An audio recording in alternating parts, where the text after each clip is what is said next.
Where the hell were you all this time?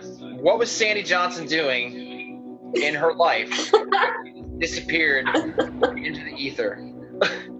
There's all kinds of rumors, and like they hired private investigators, and nobody could find you, or nobody knew where you were. You just kind of dropped off the face of the earth. I don't think anybody's ever known that either. I've seen every single behind the scenes for Halloween. I don't think anybody's known that.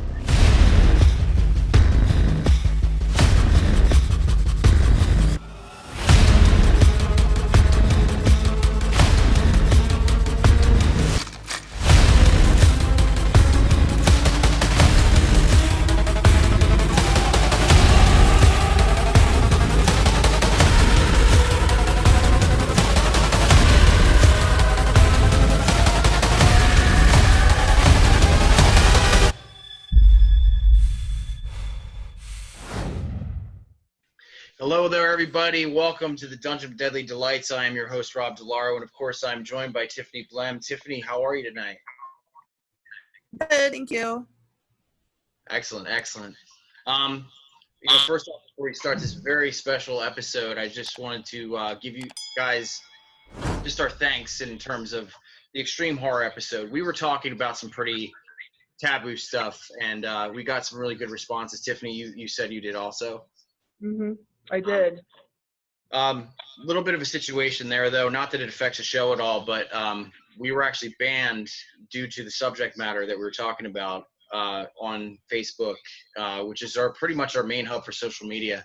And honestly, what I really just want to say about that real fast is, there is a censorship going on within the genre, and I'm not sure how far that goes, but we could all eventually be affected at some point, and honestly, the way I see it, regardless of how you feel in terms of certain, forms of art or whatever, if it's not hurting anybody, if it's not affecting anything, and it's, it's imaginary, then it should be able to thrive as far as I'm concerned. I think we got a great episode out of that. Marcus and Jesse were awesome guests. They're very poignant, informative, and we just had a good time, and I'm very, very proud of that episode. So I just wanted to say that. That was a great one. It was really good. Now we've got this, and this is a very special edition, as I said to you guys before. Tiffany, how big of a Halloween fan are you? I'm, it's one of my favorite franchises. I also have a Michael Myers tattoo, so it was my first one and always my favorite. Yeah. I never told our guest this, but I was actually born October 6, 1978. I'm going to be 41 this year. I turned 40 with Halloween last year, and because of that, I attended a event as press called Fantastic Fest, where I got to meet one of my greatest idols, Jamie Lee Curtis, for the first time, and I actually got to interview her in a press pit. Probably one of the greatest moments of my life, and as far as my career, this right here that we're going to be introducing right now is definitely up there. So, huge Halloween fan. Been a fan of it ever since I was very, very young.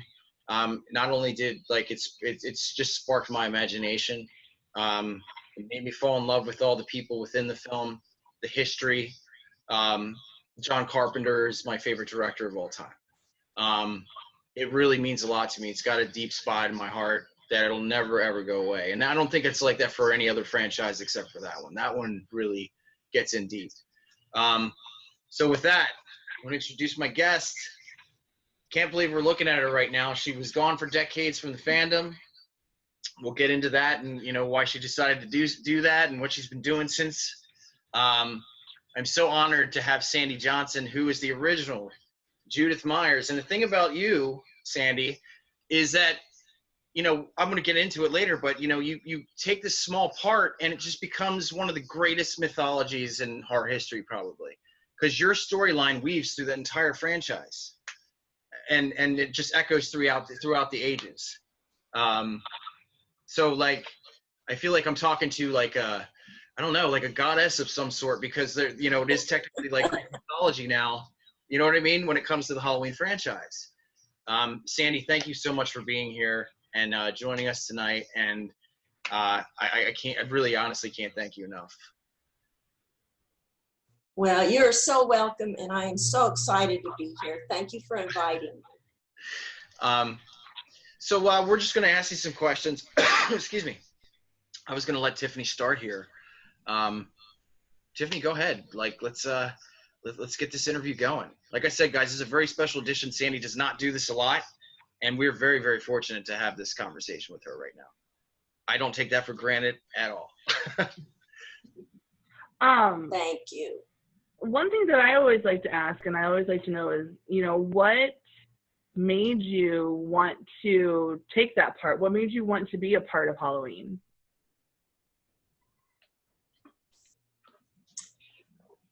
Well, actually, I got into acting because my father was very sick.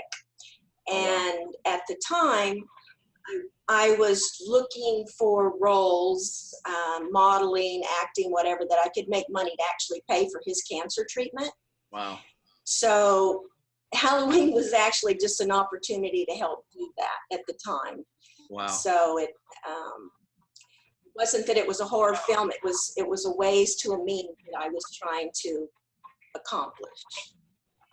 I mean, obviously, you know, like just like anybody else, I'm sure you weren't expecting it to be what it became. You know, it was just this, you know, film student, you know, with, of course, the lovely Deborah Hill creating this, you know, this mythology around, you know, like just a very small budget, extremely small. I honestly just wanted to ask you, before I even got into any of the Halloween stuff or anything, I just wanted to ask you, like, you know, you got into modeling and all that. But what were you like as a kid? Were you like a creative? Did you ever really want to act, or what did you want to do before you got into this world that you stepped into? Yes, I was creative. I loved to dance and do choreography. I did choreography for modern dance throughout middle school and high school. So dancing, I loved to write poetry. I was definitely into crafts and sewing. So yes, I come from a creative family. My mother was a painter. Mm-hmm. So one of my sisters was an inventor. So wow. Yes, I was creative. Yes, I wasn't a happy child, but I did all of those things to try and be happy. Mm-hmm.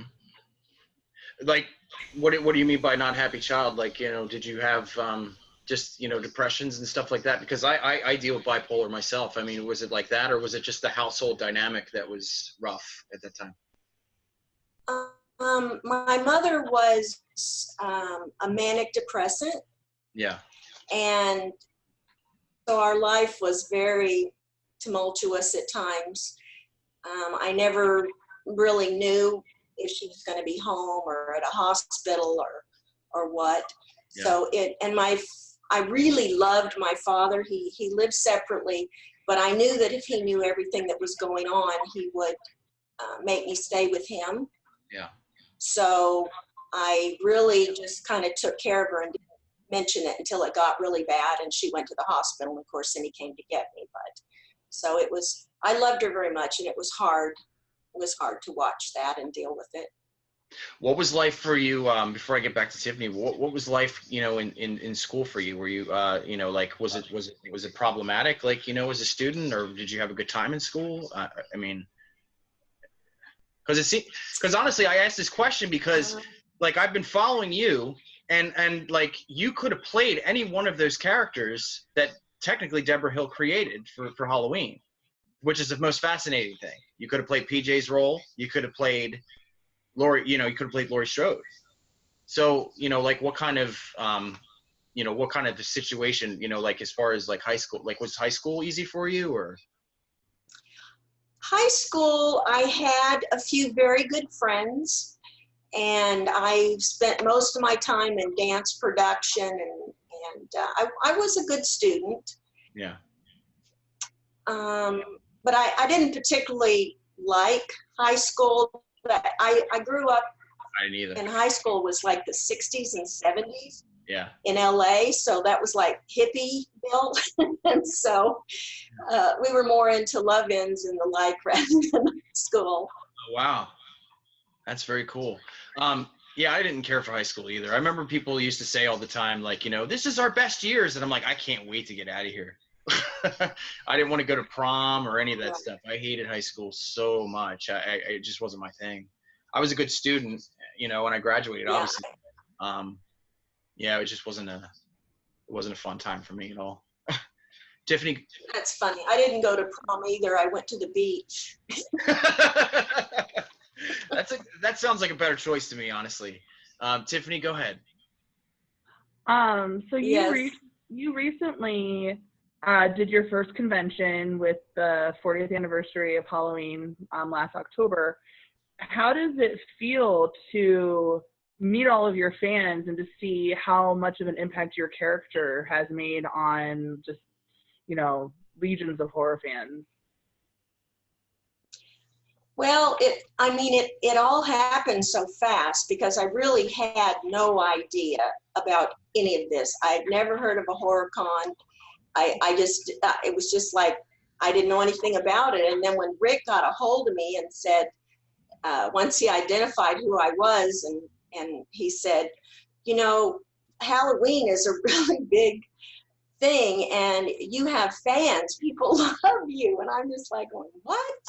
I mean, it blew me away. I just sat there for like an hour after I hung up and I'm just going, what the hell? This is just nuts. And so, yeah, it's been amazing. And age 40 was just incredible. Mm-hmm. So many people, the fans were just wonderful. They were just loving. And I was blown away.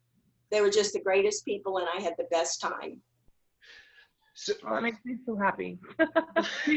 Quite a few people bring like replicas of the tombstone for you to sign. I saw some people carrying them around. I've seen photos online. So I mean, that's kind of cool too. I think it's quite a keepsake, to have something like that and have you sign it. Oh yeah. Yeah, I love those. Cemetery Haunts is the company that makes them, and she does a phenomenal job on the tombstones. And in fact, she sent me one as a gift, and I'll be using it in a photo shoot. I'll do another fans photo shoot probably in October. You may be aware I did one in early June, and I've been posting a lot of those pictures on my Facebook. Those photos are wonderful. So I'm going to do another one probably. Thank you. Well, I'm going to, Josh Thatcher was the photographer. He's awesome. Mm-hmm. So anyway, I'm going to do another one in October probably, and I'll be using her tombstone this time.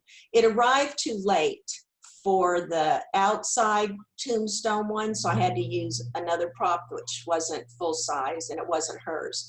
But the one on the bed, when I'm laying on the bed, that one is hers, but it's not the full size one. The actual tombstone size replica I'll use in the October shoot. Right. So I wanted to go back to certain things because when did you actually get into modeling? Was that actually the for the same reason to help your father out with his health bills and everything, or how did that come about?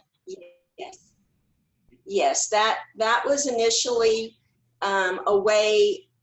I couldn't make enough money doing fast food, which is what I'd been doing. So I went to a modeling agency and they hired me. I started out doing clothes, commercial ads for clothing and things. Mm-hmm. And then that still wasn't paying enough. And then the opportunity to do Playboy came up.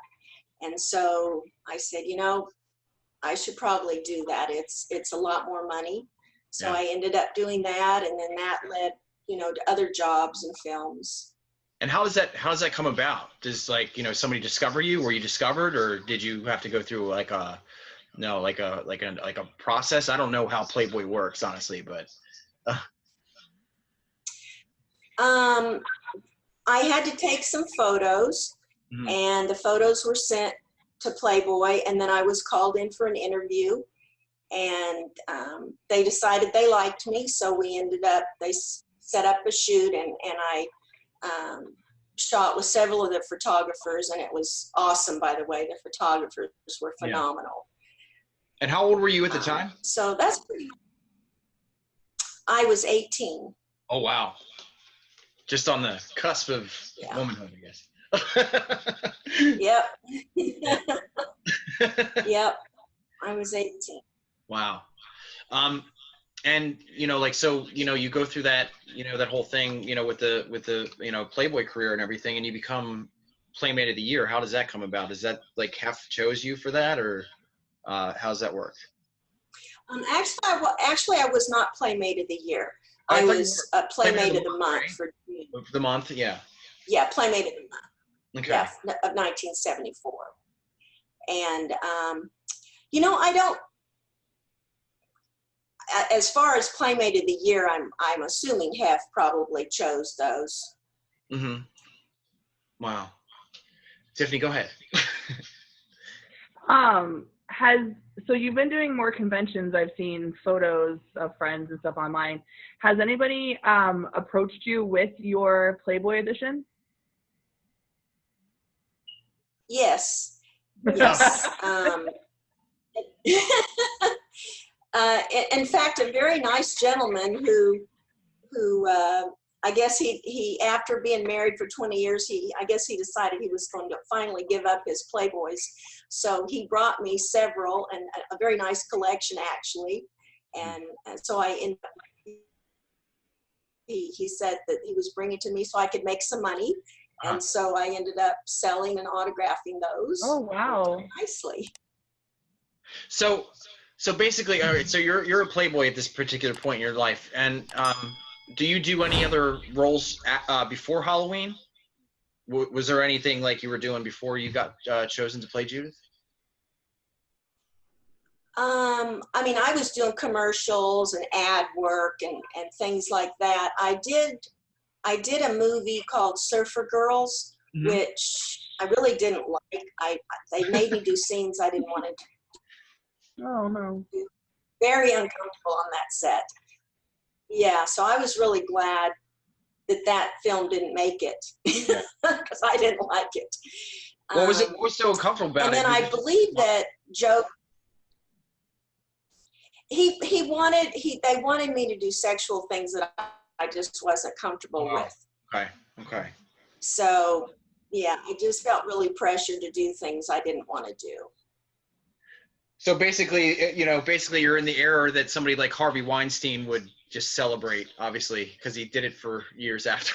Absolutely. Absolutely. Yeah. Tiff?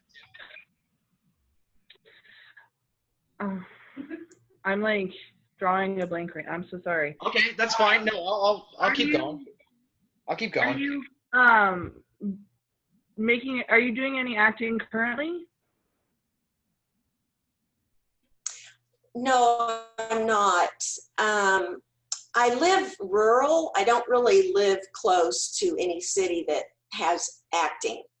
So it would be difficult for going on interviews and stuff. So unless somebody was just looking for me, and so then I was going, for an interview. But to actually have an agent and be going to interviews all the time, it's a pretty long distance to any major city that would have jobs like that. Do you want to get back into acting? I would like to get back into acting. Yes, I if I lived in a place where it was possible, to go to interviews regularly and stuff, I would probably do it. Mm-hmm. But if the opportunity arose, I would definitely do it. Well, since you're around again, I mean, they just announced they got 2 more Halloween movies, Halloween Kills and Halloween Ends. They could throw you in somehow. That's how amazing would that be? How incredible! Yeah, I would. So epic. Yeah, I wish they would. So, yeah, let's petition that. Too. That's a real petition there, Tiffany. We should petition that for sure. So you should. That would be so epic. Yeah. I mean, it's the end of the series. I mean, supposedly. So you know what I mean? Like she definitely needs to be there for that. So let's get into okay. So like you're doing Playboy, and you how did you find out about Halloween, or whatever was on the docket at that point? It was called the Babysitter Murders, I believe. How do you hear about that? Right. I had an agent. For a while I was with the Playboy modeling agency, and then I hired an actual agent, acting agent. And so I was going on interviews pretty regularly, and I went on an interview for that one, like all the others, and except that was a good one because I got it. What was that process like? Was there like say like 20 other girls that were wanting that role, or was it like what was it, what was that audition process like? There were always many people for all of the roles. So the interviewing was actually going on in a house in a residential neighborhood. I'm assuming it was probably around where they filmed. Mm-hmm. And when I went in, there were several people sitting around the table, and they they asked me a lot of questions. How did I feel about the nudity in the film, and how did I feel about being murdered by my brother, and all the just a lot of different things. And he screamed a couple times. And I remember thinking that was kind of weird because it was in a residential area, and I kind of wondered what the neighbors thought. And so after the interview, I just thanked him, and I went home, and then my agent called me, I think pretty quickly after that, maybe the next day, and said that they had decided that I would be Judith. Mm-hmm. Did you feel like when they asked you about the nudity situation, did you feel that it was poignant to the story? It didn't, because that's the thing about it. Like even with that particular scene, I mean, it fits the mold of the storyline. It's not for any kind of gratuitous exploitation, obviously, because you had Deborah Hill on board, not just John. And I don't think Deborah would allow that type of thing. That's just my feeling. Right. Yes, it was. I mean, the whole thing was that Michael was obviously upset by people having sex. Mm-hmm. So obviously, if you've just had sex, you're going to be naked. So it was just part of the story. We had just finished, and I was brushing my hair, and the rest is history. Yeah, really. Tiffany, go ahead. So speaking of the nudity that was in that scene, and you said that you had taken the role to help because your father was sick. What did your father think when he saw the movie then, the finished product? Or your family in general, I guess. My father never knew. Okay. He would have been very probably upset. for the better. And so, yeah, so I kept it from him. He had enough to worry about. Yeah. My mother and my older sisters, for the most part, were very excited about it. They thought it was very cool. Mm-hmm. So basically, like, so you get the role of Judith, and you're there on the set. I mean, what was the atmosphere like, when you get there? I mean, Jamie Lee wasn't Jamie Lee at that point. Nick was, one of John's friends. I mean, what was that atmosphere like for you when you first get on the set? I'm sure it was pretty guerrilla, obviously, because you got people like, acting and then moving cameras and all of that. So what was that like? Right. It was very busy because my scene was one of the very last ones shot. Mm-hmm. Because the house was in very bad condition, and so they did all the filming with it being an old house first. Mm-hmm. And then for my scene, of course, it was people living in it and everything. So they were in the process of fixing up the house. Mm-hmm. for my scenes. So they were still like doing all the finishing touches on the house. And we spent the first day really kind of getting familiar with how the shot was going to work, because the Steadicam, and it was a really long shot. So we talked about it a lot. I visited with the other cast members and John Carpenter and Deborah Hill. And so it was a very exciting day. And but yeah, it was cool just learning about the house and watching them fix it up, and practicing using the camera that was fairly new at the time. So yeah, it was a good day the first day. So was it just basically like, do you walk on and it's like, Sandy, great to meet you. You want to pick up those cords over there while you're here? No, it wasn't like that.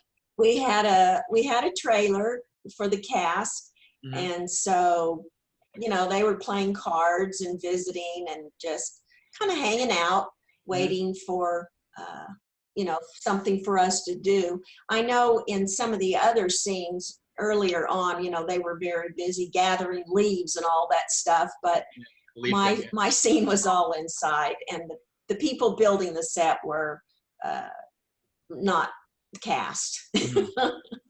Well, let me ask you this. So basically, so you're on the set for your particular scene. Did you feel at any given point, talking to John or talking to anybody, did you feel anything at all, like in the air, that maybe there's something to this, or did you just feel like it's a part? I mean, did you feel like it could have been like Halloween, or because I would think maybe there would be that air of just like, man, maybe there's something to this movie, just, the way you see him, like, with the crane shot, with the shots, like around the windows, and just his mind, the way it works.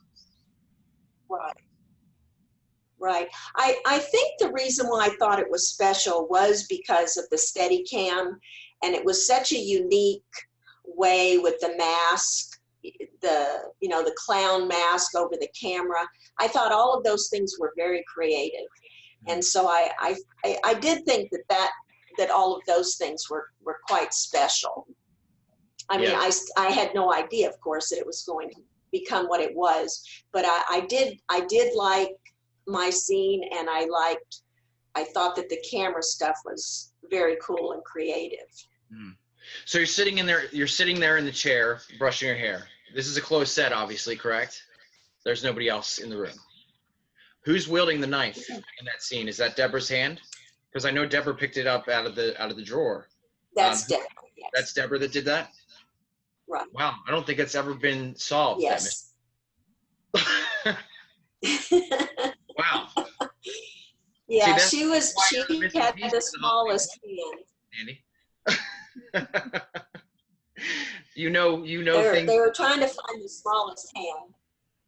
Deborah had the smallest hand, right? Yeah. Yeah, they were looking for the smallest hand because Michael, of course, was a little boy. Yeah. I'll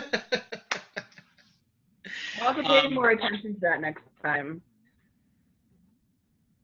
How many times do you do the take when you finally get into it? Like, how many takes is it one take? Is it like 5? Like, how many did you have to go through, like, to fall the proper way? Because even the way you fell, there was definitely, like, even though you didn't know at the time, there's an iconography to it. Like, like it's in the dossiers for the crime scene and everything, and it just weaves through the entire story. So, like, were you trying to fall a certain way, or like, how? I was always curious about that. Right. Well, of course, they were both directing me. They wanted it to happen a certain way, for me to fall a certain way. Mm-hmm. So it was choreographed. Yeah. By the directors. So, yeah. As far as the number of takes, I think we probably did at least 3. 3. Because there were a lot of things that could go wrong. I mean, it was a pretty long scene with me downstairs and then going upstairs and Michael going around the house.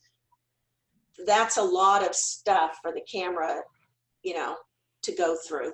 Right. and then So make it all the way upstairs. so when Deborah's jabbing you, is that a retractable knife? Obviously. Is that like a knife that She never made contact.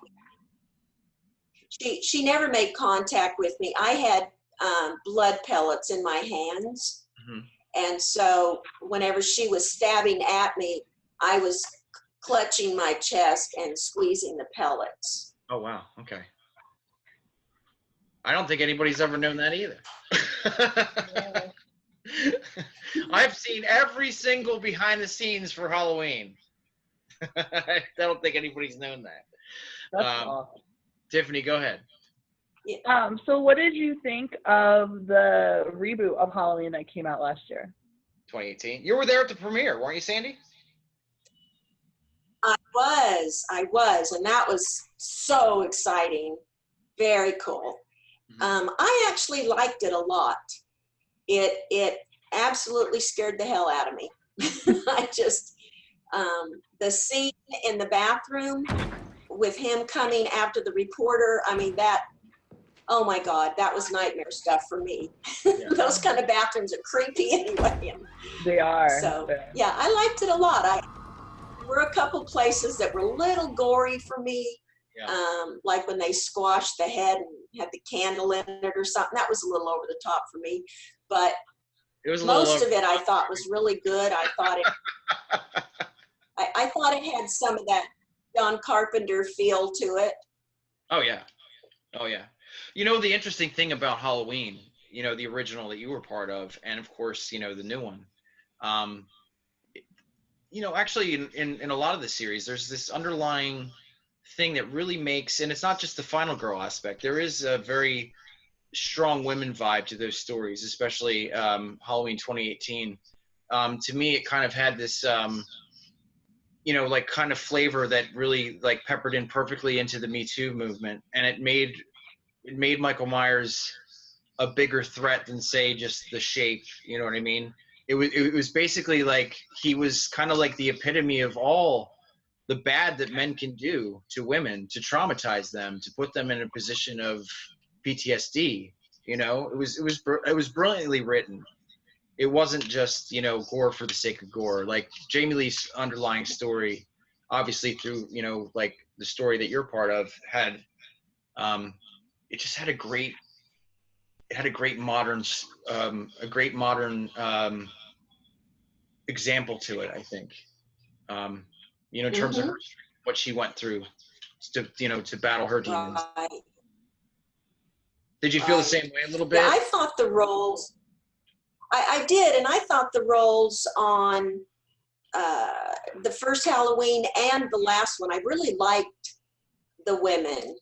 Yeah. I liked all of the women in both Halloweens, the first one and the most recent one. I liked their acting, and I liked who they were. I thought that they were interesting characters. Well, that was all due in part to Deborah. Deborah created all of those characters, from what I know, and you know, like she was the voice of those, you know, of those gals, and you know, I don't think it would be the same. I give Deborah all the credit in the world when it comes to the actual characterizations of Laurie Strode. Of, you know, John knew what to do in terms of camera movements and stuff like that, but she was really, honestly, the heartbeat of Halloween. Did you feel that way when you were on the set? Right. Yeah, I did, because of course she was the one that was killing me, and so there was more of a connection between us, whereas he obviously was with the camera. And although they were both very involved, I mean, he was involved with the direction as well. So I kind of felt, I felt connected to both of them, but she was definitely a feminine influence through it. Definitely. Totally. Yes. Another thing about those blood pellets, whenever you redo a scene, obviously you can't start it out with blood on you. So we would have to go to the trailer after each one and scrub the blood off. Yeah. Because it stained. And I can't remember who was doing it, but whoever was doing it was really rough on me. And my skin, obviously a tender area, was getting really tired of that. And I remember that the one thing I remember from the trailer is that Jamie Lee came over and said, "Would you like me to help you with that?" And she actually came over and was kind enough to do it gently instead of like scrubbing me like whoever was doing it was doing it.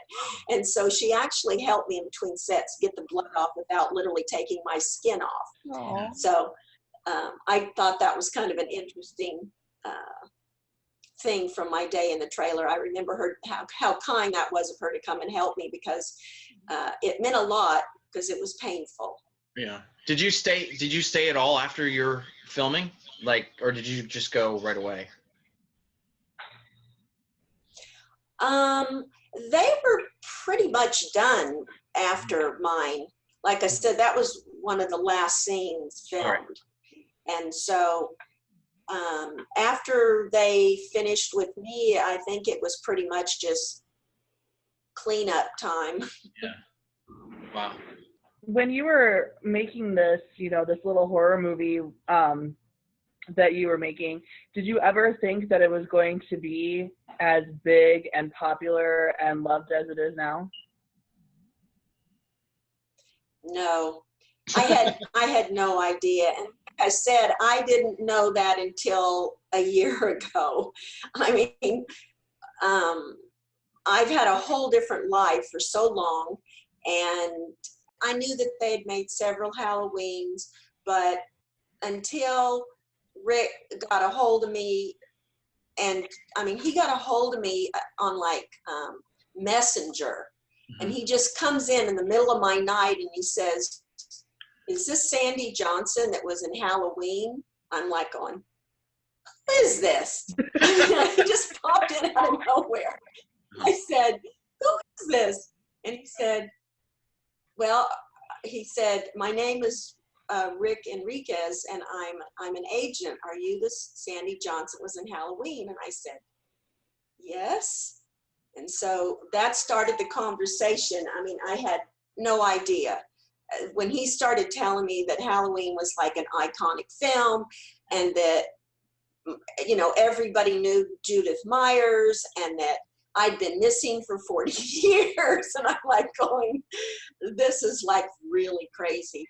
And my husband was asleep on the couch, and I wanted so bad to wake him up, but he has a hard time sleeping, so I didn't. But I had to wait till the morning to tell him about this crazy message that I got in the middle of the night. And I guess Rick went running in to tell his wife, because he'd been looking for me for like 8 years.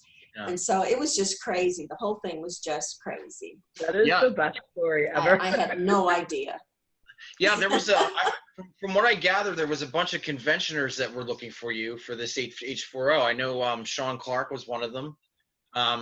Right. There's all kinds of rumors, and, you know, like they hired private investigators, and, you know, were asking fans if they've ever seen you, and it was a whole thing. Yeah. It was like, you were like Laura Palmer in Twin Peaks for a while.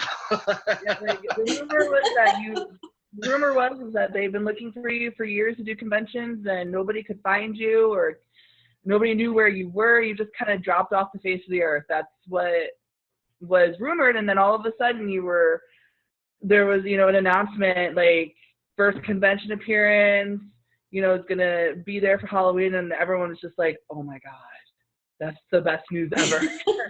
Yeah.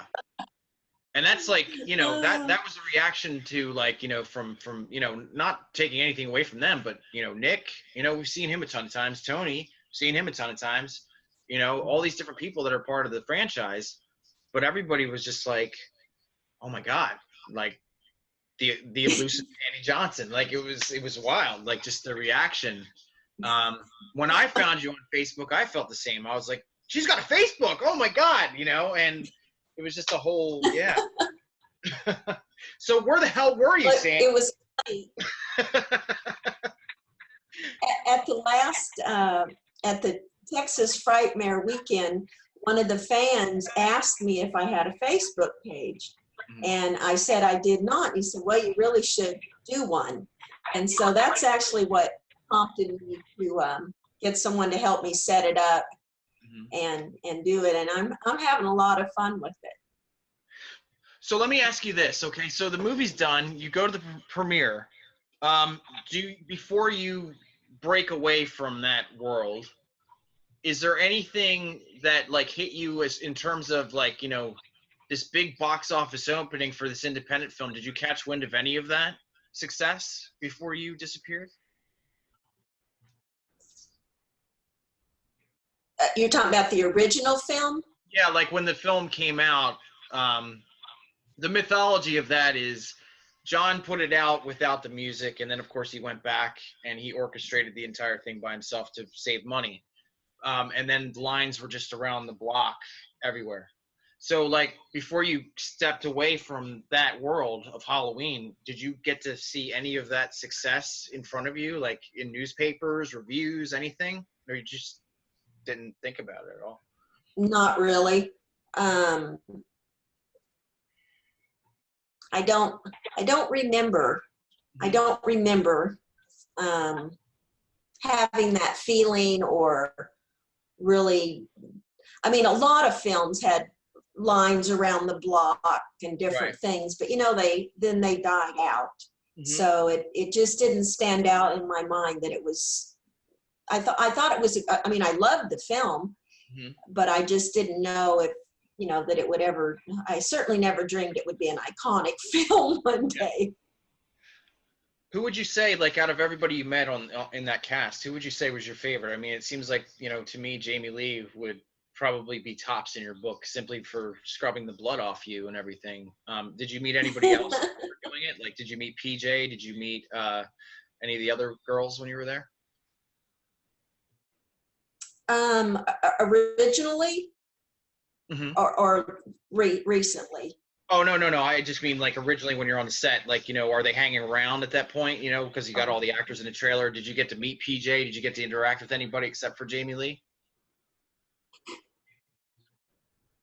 Some of them may be in the trailer, but remember that I wasn't on the sets where they were shooting and it hadn't been released yet. So I really didn't know that much about the other characters or anything. If I had been on these other sets with them, there probably would have been more interaction, but only my boyfriend. He was the only one. He was the only actor that I was, you know, with on set. So there wasn't a whole lot of interaction, I don't think, other than with Jamie. Okay.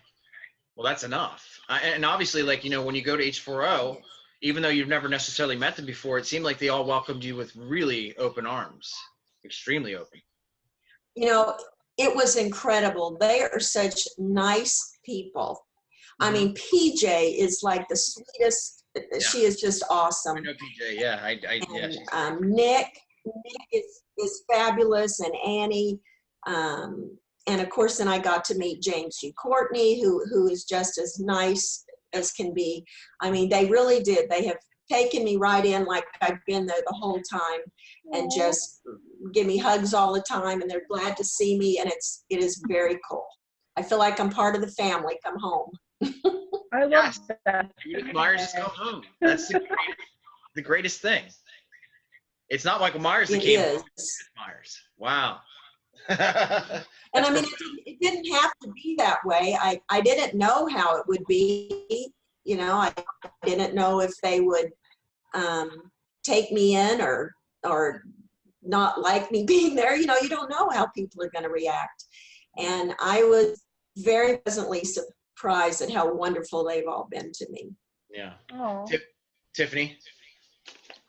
So you said that earlier that if the chance arose that you would take another role and make another film, what would be your dream role? Like who would you want to work with, and what type of movie? And do you have, like, what would be the one thing that would be your dream role, your dream project? Whoosh. Wow. Huh. You could easily do it, Sandy. You're still absolutely beautiful. You've got a great personality. You could jump right into acting, I'm pretty sure. Pretty certain of it. Thank you. You know, I don't know. I haven't thought that much about it. I mean, I would love to do another horror film. Oh, wow. I would love to do a love story. I mean, there's some, yeah, there's a lot. I think that there's a lot of different roles that I would enjoy doing. Mm-hmm. We would love to see you come back. Absolutely. So I just got to ask you a question, right off the top of my head. Thank you. Where the hell were you all this time? What was Sandy Johnson doing in her life? Disappeared into the ether. Because I know we were talking before, and I told you my son was autistic. Dealing with children with ASL and autism, right. Correct? Okay. So that was right. Teaching? Right. I was a private school teacher for children with learning differences. And that's what I was doing. I was married. I was raising a couple of boys, and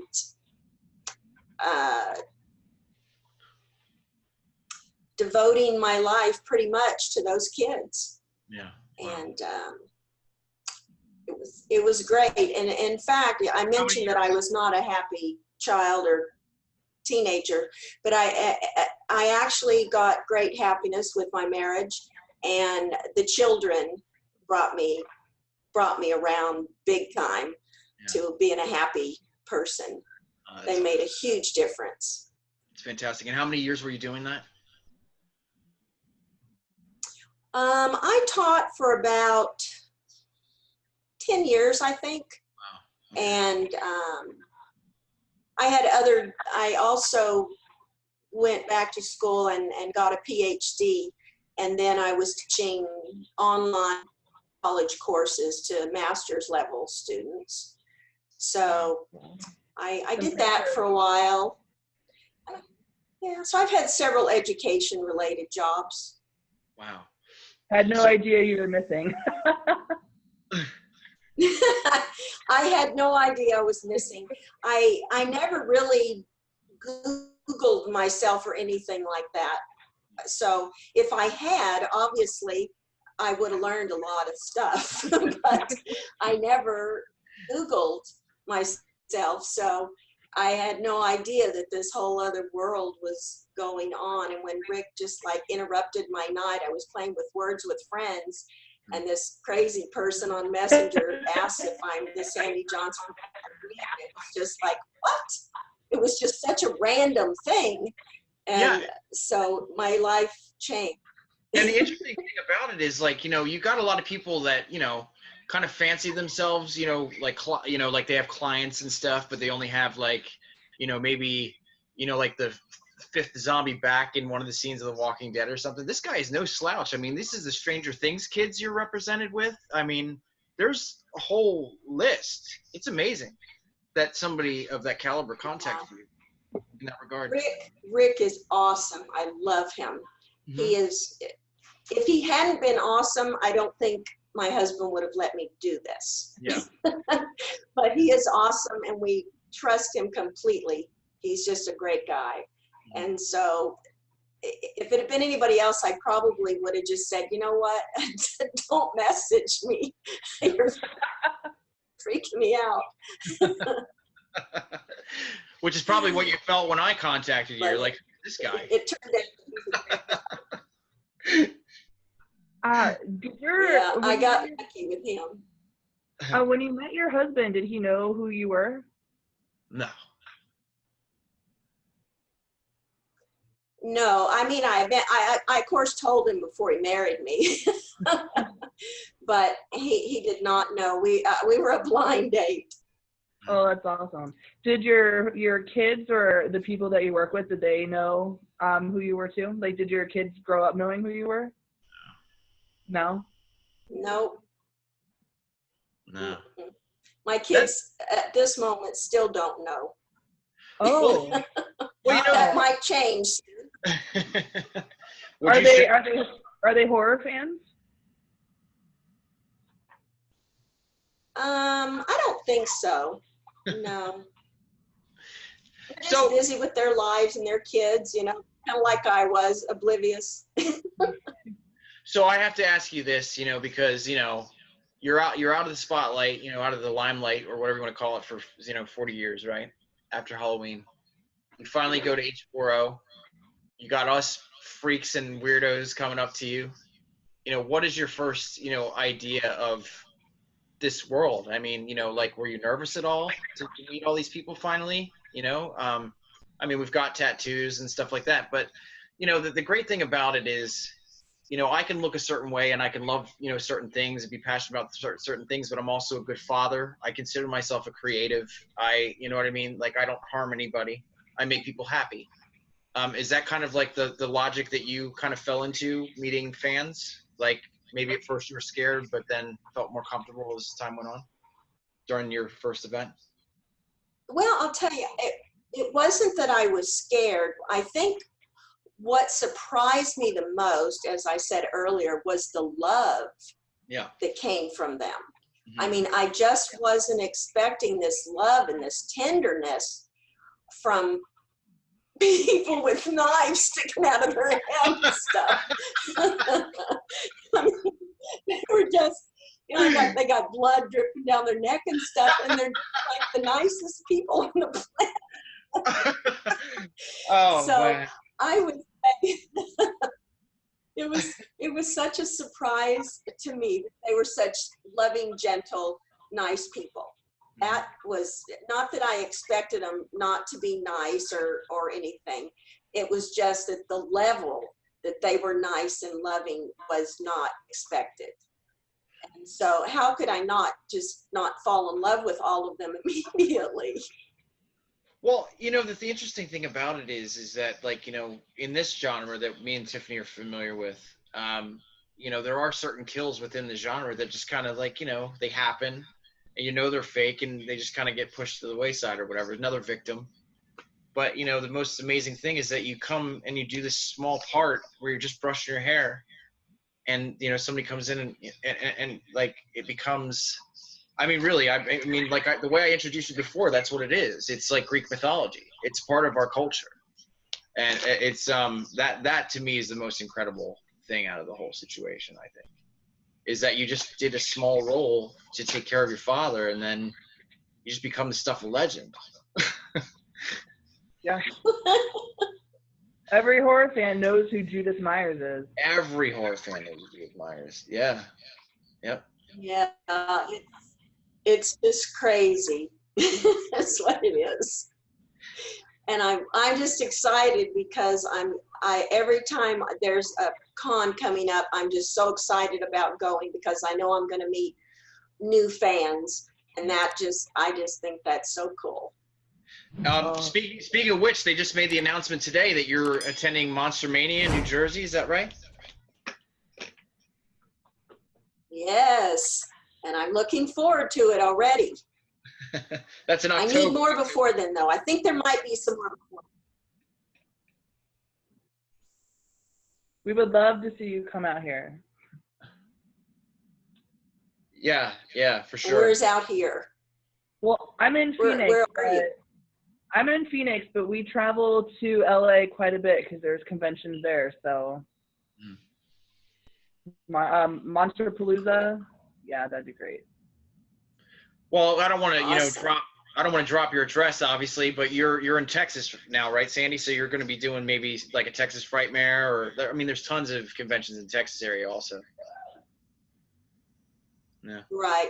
I did Texas Frightmare this last May, I think it was, and I know they don't like to do the same people at cons 2 years in a row. Right. But I'm hoping that maybe since it's Texas, they'll have me back again. Yeah, that'd be phenomenal. That'd be phenomenal. Um, so, do you fancy yourself like, like, do you fancy yourself a horror fan at all? It doesn't necessarily have to be slasher, but like, for me, like, I'm a huge fan of the classics. My son's middle name is Vincent because I was raised on Vincent Price. Um, is there like a particular style of genre that you actually prefer, like that you watch yourself, maybe, or maybe a TV show of some sort, or? Yeah, I don't particularly like gore, but I love suspense and great storylines. I loved The Shining. I thought The Shining was a very cool movie. Yeah. Carrie, I liked.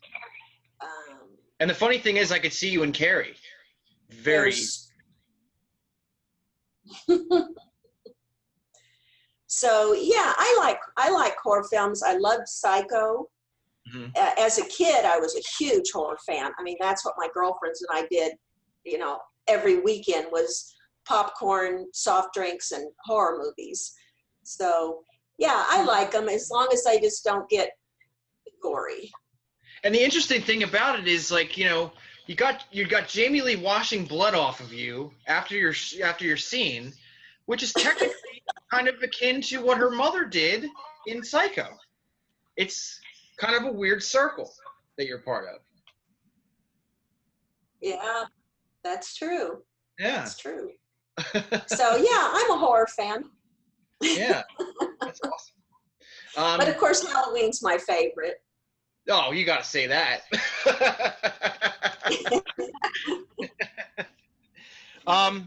So. No, it really is. I love the original Halloween. Do you own it? Oh, absolutely, on Blu-ray. There you go. Well, what's funny is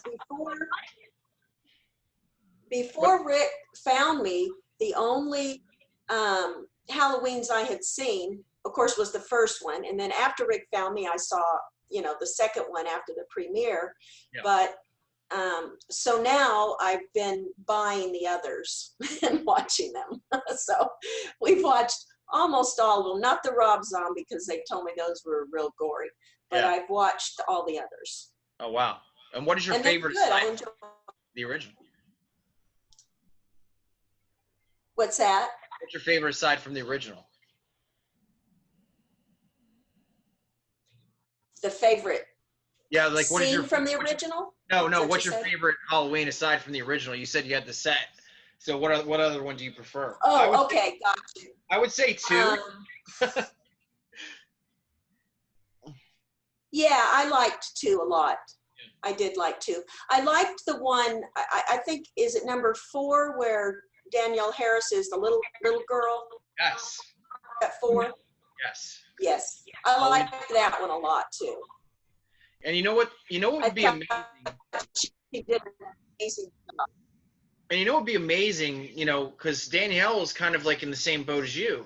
She wants to be part of these new Halloweens, but they've taken the continuity away. Right. Like on her side of things. If they somehow made you 2 relatives of some sort, I think that would be incredible. Just anything to get you guys on that screen would be phenomenal. You agree, Tiff? I mean, I know you do. I would love to work with her. She's a fabulous actress. Yeah, certainly. Tiff, go ahead. I feel like I talk too much. No, you're fine. You're fine.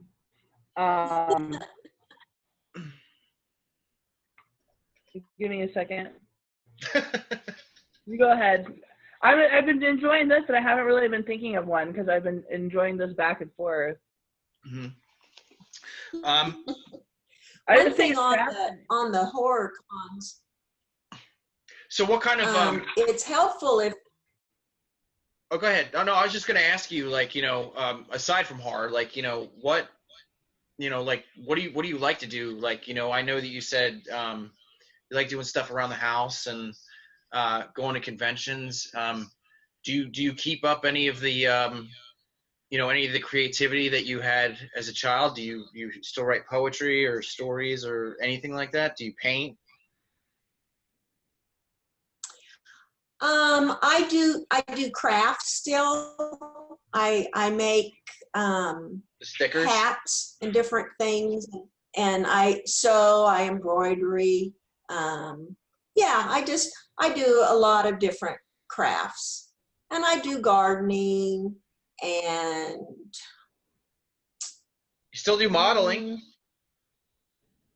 there you go. First time in the 40 years. Yeah, you still do. And it was fun. We had a good day. And how long have you been We doing shot that? for about 10 hours. How long have you been doing those kinds of photos, the Judith Meyer photos? Was that before you did H4O, or was that after? No, I just did those in June, the 1st of June. They're fantastic.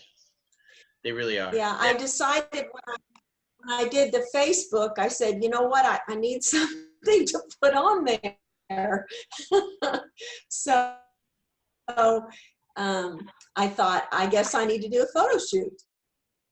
How do you get you have the same image of Michael with the mask on. How do you get that effect? Is that like through computer, or is that like actually something that physically like you have in front of you, or like I had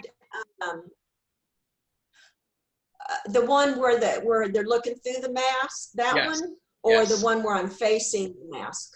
There's one Which that one? there's one that I really love, and that's the one with you on the bed. You've got the Judith Myers tombstone behind you, and you can actually see like from the, I guess at this point it's the killer's perspective, just like the original.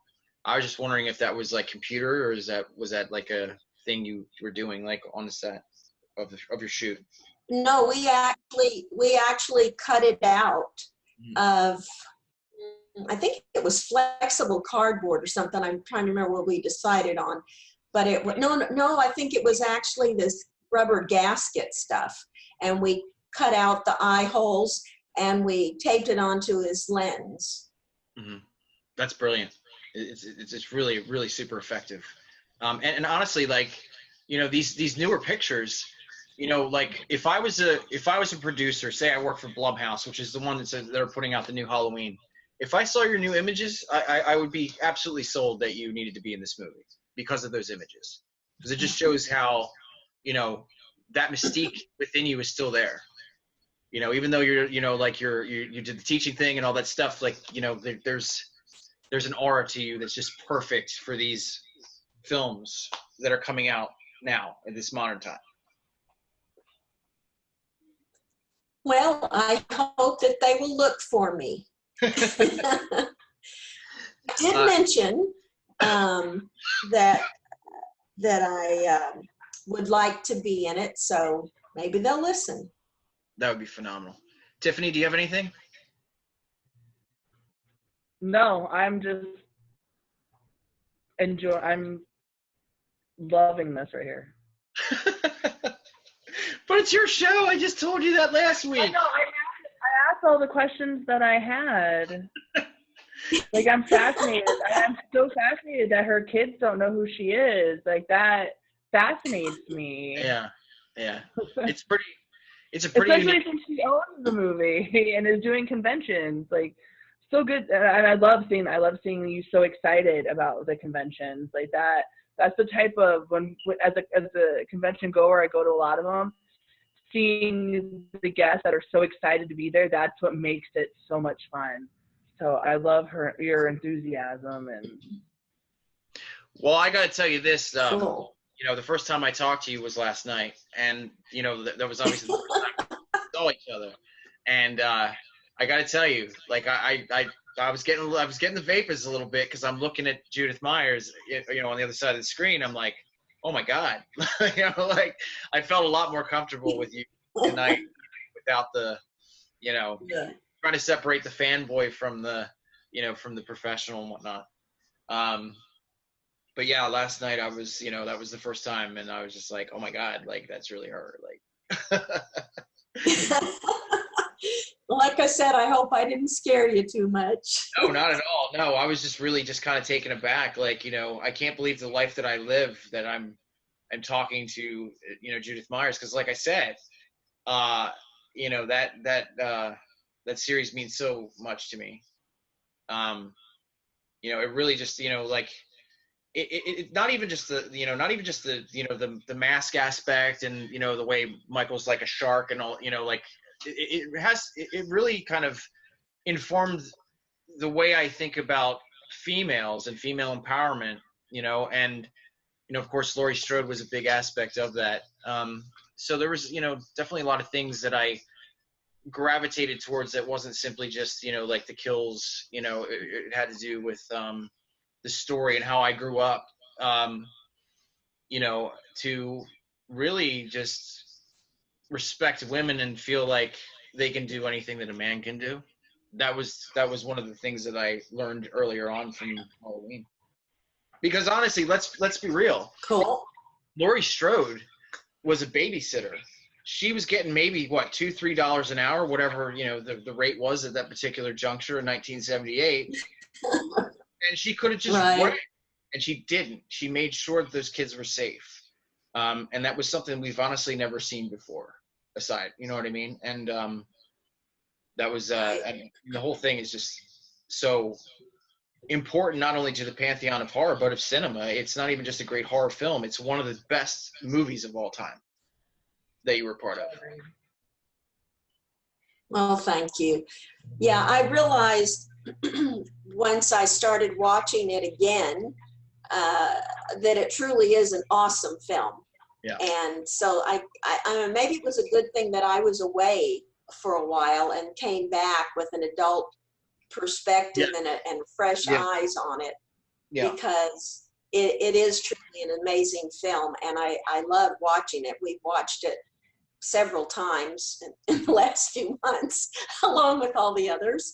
But well, you probably have to it's a cool film. Like adolescent BS too, like if you were young and still part of that world, you'd have a bunch of guys going, "Oh, I saw your boobies," and all this other stupid crap, and you went past all that, didn't have to deal with all that that nonsense that comes with fandom, especially at a young age. So I think you're right, though. I think, you being able to step away for so many years and just take on this whole new world, like not new world, but like, just this world that you were part of with fresh eyes. I mean, I think, probably has a clearer, more beautiful perspective when you're older. But you look exactly the same, which is like unreal. Well, thank you. I really enjoyed doing the photos. Mm-hmm. I thought that it was very cool designing, what I was going to do in the photos, how I wanted them set up, and then actually, deciding on the wardrobe for the photos and the light, and Josh was so good with the lighting and everything. So it was a creative endeavor in itself, and it was a lot of fun doing the photo shoot. Yeah. I guess that's really it. Sandy, I can't tell you what an honor this was for not only myself but for Tiffany, I'm sure. I think she's a little tongue-tied too. Thank you so much. I mean, like you're absolutely welcome back here anytime. And I gotta be honest with you, and I told you this before we started. The fans went crazy when they found out you were going to be on our show. So I think that reaction it's going to pay off really big for them once this airs. So I'm so truly happy that you were able to do this with us, and let's do it again whenever you have something to promote, or just want to hang out. Cool. You don't even need to have anything. Well, I hope to see you both at a con really soon. And thank you so much for having me on. I enjoyed being with both of you. You're awesome. Thank you. And like the rest of the fans, you're just lovely people. Thank you, Sandy. Thank you. It's been a real honor. All right, guys. Well, there you go. There's our special edition. Thank you so much for joining us. Tune in next week, and we'll scare you later. Talk to you soon.